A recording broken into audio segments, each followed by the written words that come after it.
Hello chicos, chicas! I have got a very cool game for you and a little bit of a story with it, because this game, and rather the story that came with it, managed to attract the attention of the greatest of the chess Twitterverse, and that is none other than Anish Giri. Let me start with the game and I will tell you the story sort of after / during. So, I was playing a blitz game the other day and I was already on a semi-tilt because I blew at least 2 or 3 winning positions against this guy, and then along came this game. I left the ChessCoach commentary in just for added value in terms of entertainment, to see all the doozies and all the absolute potatoes that I played. So bishop b5 check, 97 castles, and I'm already on the verge of winning, and I felt like that too, since black has got very serious problems with their king. In fact, in this position, the engine recommends king f8 as their top move. 97 played, bishop f4 played, a6 played, and bishop takes d6 was played. At this point, of course, I thought that I was going to walk away with a super easy victory. The idea was here that after AB, rook e1, bishop f6, I can take and d6 among other things. I don't know if I have got better options there, but that's how far I calculated, and I thought that that was going to cut it. My opponent castled out of this, which was obviously the most logical thing to do.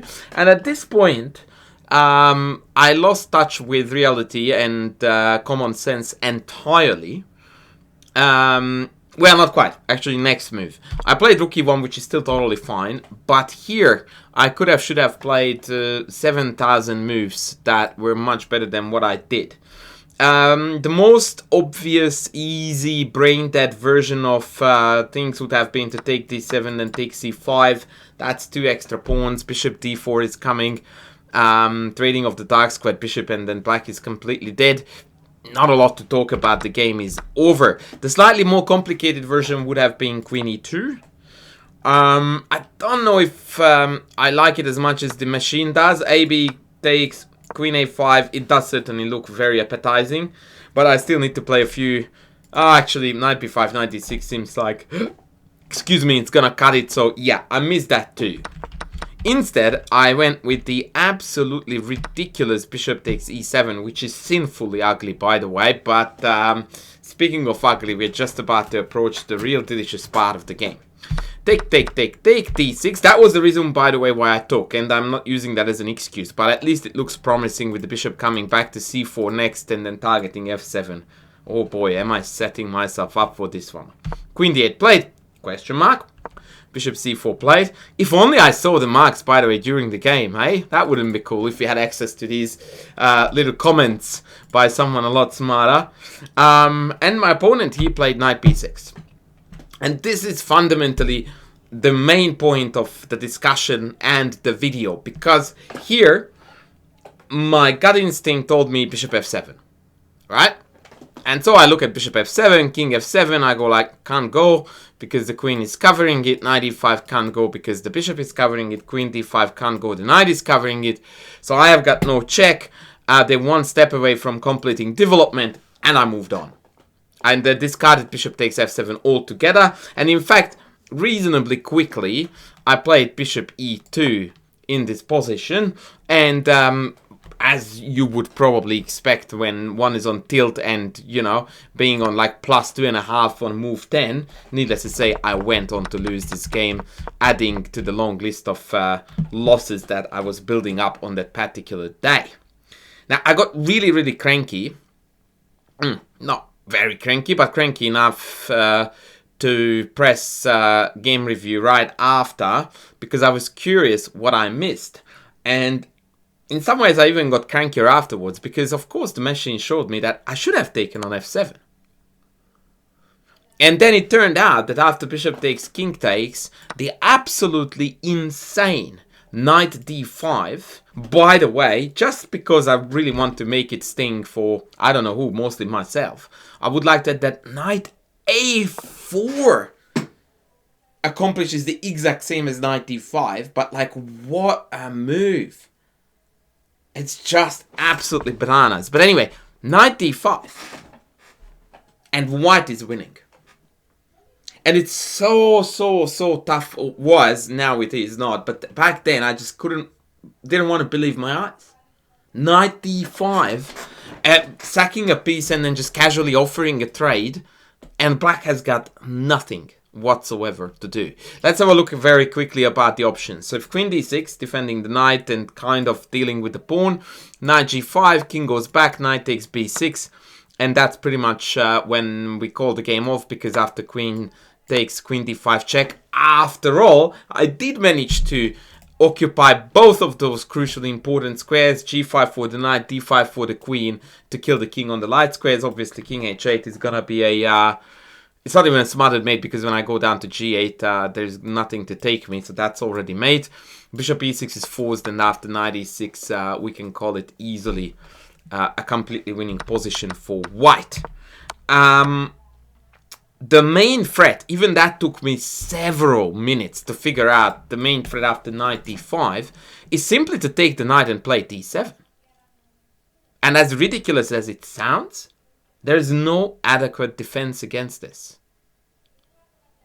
Potentially best here is king f8, knight takes, king takes, d7, takes d7, queen d7, rook d8. And on that day, I probably would have lost this position too with white, because now the black pieces have come alive, and it does feel like there's quite a bit of play now available for black. But the reality is that this king is still very, very weak and exposed and can be targeted in various ways. And yeah, it's just not gonna be fun for black for the rest of the game. But the more I looked at knight d5, the more impressed I got by it, and B, the more convinced I got that, yeah, I just didn't have this.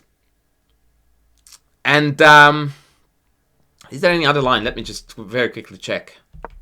Oh, bishop e6, of course, I take knight g5. This is a particularly beautiful one. And now after king f6, there comes another gut reaction move where you just play queen f3 without thinking. Move first, calculate later. And this is going to be a marvelous mate in a few. King back there is made in 2, takes, check. King here is a common puzzle rush made in 2. And if they come down here, I think it's check. And now both of these checks, I think, made. But let's just go with the kindergarten one and do this. And that was going to be made. And then after this blitz catastrophe was all over, I took it to Twitter in a very foul mood. And I posted the following. So I said why I dislike playing blitz, chapter number, 6,600,000 and yada yada yada. I'm clearly better here, per the diagram below. However, seeing that bishop takes f7, king f7, knight d5, double exclaim is the only way to retain the advantage in a 3-0 seems too hard. Yeah, copy him. Yeah, I was a little bit bitter. Not taking anything away from the opponent, by the way, and I didn't post names either. I just was a little bit bitter about this. And then to my greatest surprise, and joy, by the way, at the same time, the boss himself entered the chat and goes, but if you thought you were clearly better, I will scroll it further up, but if you thought you were clearly better, what other move did you consider, coach? With a tongue in cheek.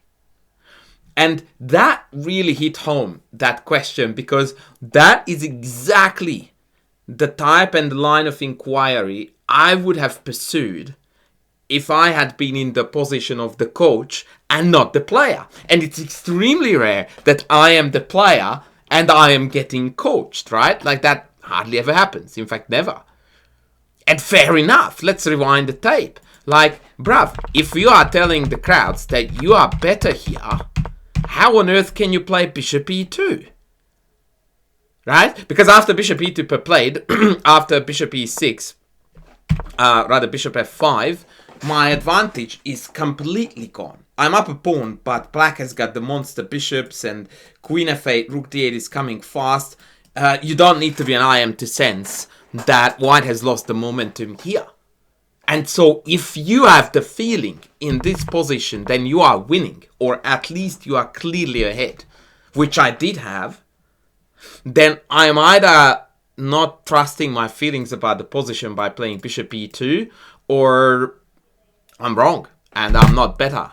But usually, the case with me at least is that my gut feeling about positions usually let me down far less frequently than my calculation, per example. So my gut feeling was correct, my calculation was wrong. I trusted the calc instead of the gut feeling, and I didn't go with that. And this is where the story got really, really funny. But nonetheless, I found Anish's observation here extremely on point. Like, that one sentence there highlights everything that was, wrong with my thought process and or with the tweet. Because indeed, if you think you are better here, you don't give up on bishop f7 check after 13 seconds, which is what I did.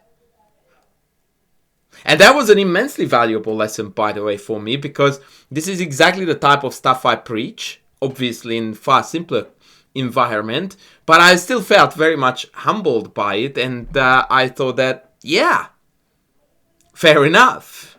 And so I responded to Anish saying that, yeah, I was actually wondering who would throw at me that question, and I'm honored that it was you. And then I admitted that there's simply no good answer.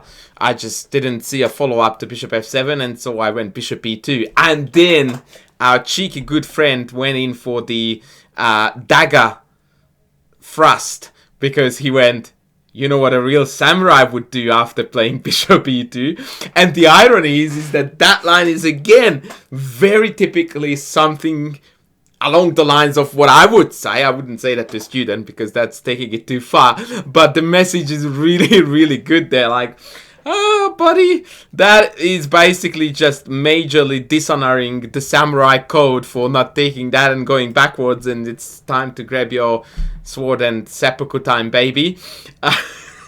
So I'm like, okay, buddy. And so I told him, ouch, but through, fair enough. So yeah, that, ladies and gentlemen, was my little interaction with Anish, which had a profound impact. Well, I don't want to be too corny to say on my chess, but just it made me reflect on what I think I often do well in chess, or rather in coaching.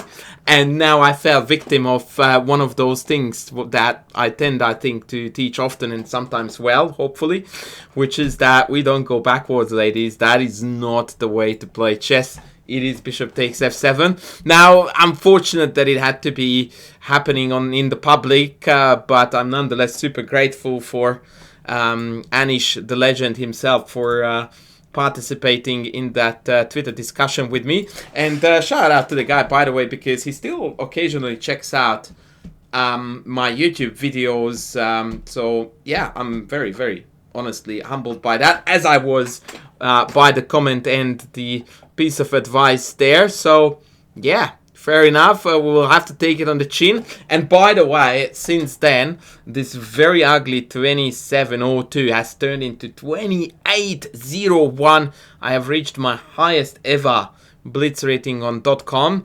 And there is a rock solid chance I'm not going to touch that thing for a long, long while, since I have been not really enjoying blitz at all lately, and I play mostly rapid, but that's another story. That's gonna be it for now, folks. Thank you very much for checking this video out. Apologies, I guess, for the slightly clickbaity title and thumbnail, but I hope that you still enjoyed it. I definitely think that I learned a fair bit from this interaction, and I hope you did too. So on that note, thank you very much for watching. Please don't forget to sub, to like, to comment, and I will see you in the next video. Cheerio.